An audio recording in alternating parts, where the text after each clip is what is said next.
दो खूबसूरत रानियां हो, एक रहस्यमयी भूत और एक ऐसा प्यार जो दुनिया को हिला देगा।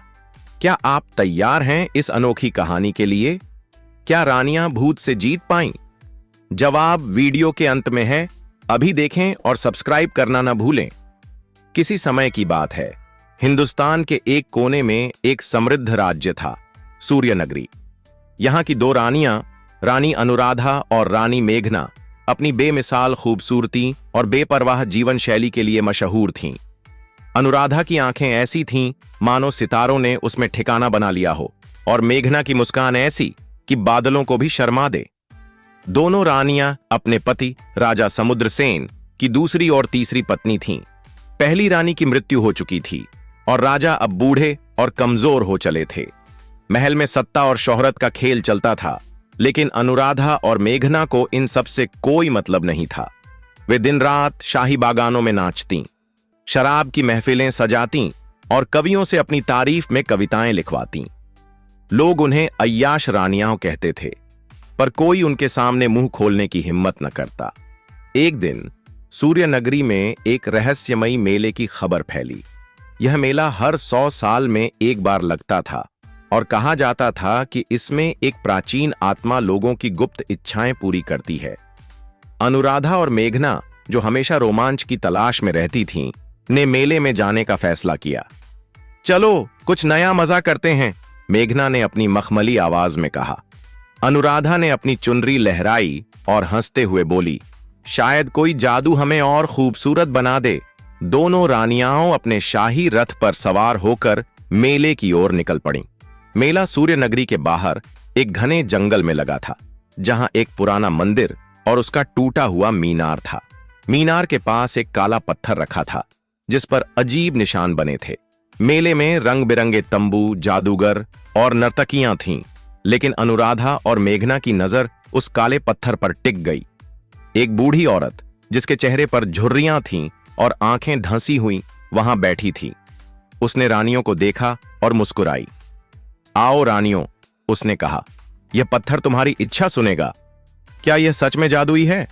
अनुराधा ने शरारत भरे लहजे में पूछा। हां, बूढ़ी औरत ने कहा, लेकिन हर इच्छा की कीमत होती है। मेघना ने हंसते हुए कहा, हमें ऐसी प्रेम कहानी चाहिए जो दुनिया याद रखे, एक ऐसा प्यार जो हमें हमेशा के लिए जोड़ दे। अनुराधा ने उसकी बात में जोड़ा, और हमारी खूबसूरती कभी फीकी न पड़े। बूढ़ी औरत ने एक ठंडी सांस ली और पत्थर पर हाथ फेरा। तभी हवा तेज हो गई और मीनार के ऊपर से एक धुंधली आकृति प्रकट हुई, एक भूत। उसका शरीर पारदर्शी था, लेकिन उसकी आंखें नीली और चमकदार थीं। उसकी आवाज ऐसी थी मानो हवा में गूंज रही हो। तुम्हारी इच्छा सुनी गई, भूत ने कहा।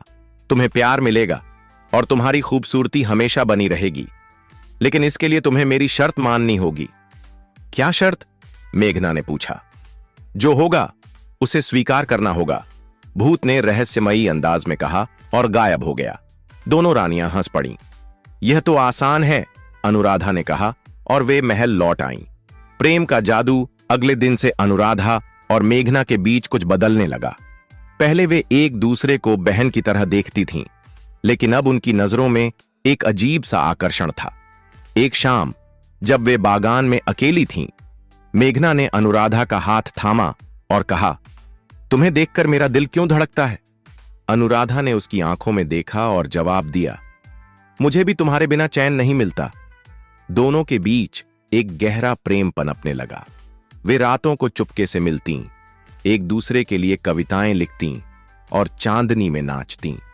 उनका प्यार इतना गहरा था कि महल के नौकरों और सैनिकों तक को इसकी भनक लग गई।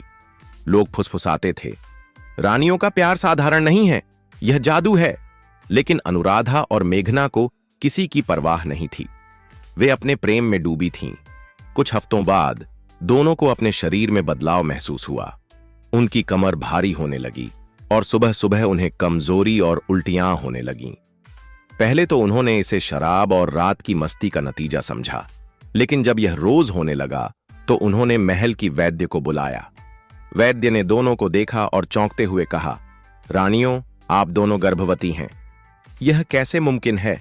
अनुराधा ने चीखते हुए कहा, हमने तो कभी पुरुष के साथ मेघना ने उसकी बात काटी। यह उस भूत का काम है। उसने हमें प्यार दिया, लेकिन यह क्या सौदा है? भूत की शर्त। दोनों रानियां डर और गुस्से से भरी हुई फिर से मेले की ओर दौड़ीं। मेला अब खत्म हो चुका था, लेकिन मीनार और काला पत्थर वहीं था। अनुराधा ने पत्थर पर हाथ मारा और चिल्लाई, बाहर आओ भूत, यह क्या किया तुमने? भूत फिर से प्रकट हुआ। उसकी नीली आंखें चमक रहीं।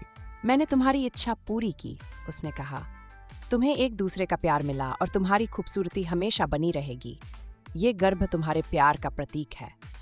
हम मां नहीं बनना चाहते। मेघना ने गुस्से में कहा, इसे वापस लो। इच्छा वापस नहीं ली जा सकती, भूत ने ठंडे स्वर में कहा। लेकिन अगर तुम अपने प्यार को साबित कर सको तो मैं तुम्हें आजादी दूंगा। अपने बच्चों को जन्म दो और उन